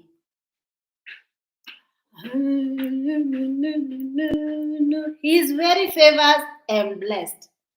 The true definition of whoever finds a good wife finds a good thing and obtains favor from God. He is walking in that scripture. So he cannot. He cannot, oh, and even if he does, I will let you guys know. I cannot shy off and say, I will not let you guys know if my husband leaves me now. I will make a video when he's packing and showing him to you guys. He's leaving. He's leaving me because I can't have children now. He's leaving. This man is leaving me. I've just been married since when?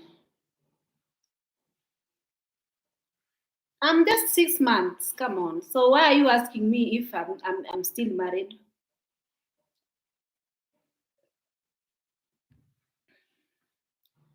I am still married, very much so. Is it 6 months? June, July, August, September, October, November, December, January. I'm clocking 8 months. 8 months in marriage.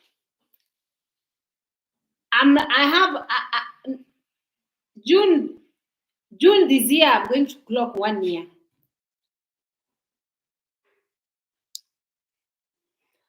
So I've read every comment. You guys have liked this video. Now let me go and continue with my other things. Today I was off. I need to go and do my other things. I'll see you guys on my next video. I promise I will upload for you another video next Sunday. Next Sunday. If I don't upload, I'm going to come live because I usually come live. I like coming live more than uploading video. I don't know why, I just like it. So this video has gone to 2 hours. I've given you 2 hours of straight talk. So me, I am a talker. I say whatever is in my heart here on my YouTube. If you don't like it, don't watch. Don't click because you know me. I don't mention names. For those of you who watch my videos and then they get offended, you get offended because you know that you are offending. I am offending you for talking about how you offended me. Now I'm offending you for I don't get it. If you choose to cut me off because I talked about my life experience, whether it were that you are, I don't mention names ever in my videos, but people usually know themselves. So they watch these videos and they get in their feelings. I don't care. Do I look like I care? I do not. Even if you don't talk to me, or even if you run away from me, or you abandon me, or you do what, Habibti, I don't care. Even if one day you refuse to come to my funeral, I don't care. Okay? So long as I speak what is in my heart, and now it's out, and now I'm fine. The rest is Kaliwali. Kaliwali. Nobody gives a shit. So, I'll see you guys on my next videos. But if you don't want your feelings hurt, if you know you've crossed my path, just don't watch my videos. I just warn you, don't watch it. Don't even click it. So, I'll see you on my next videos. Have a lively day, a lovely time, wherever you are. Goodbye. Goodbye, my people.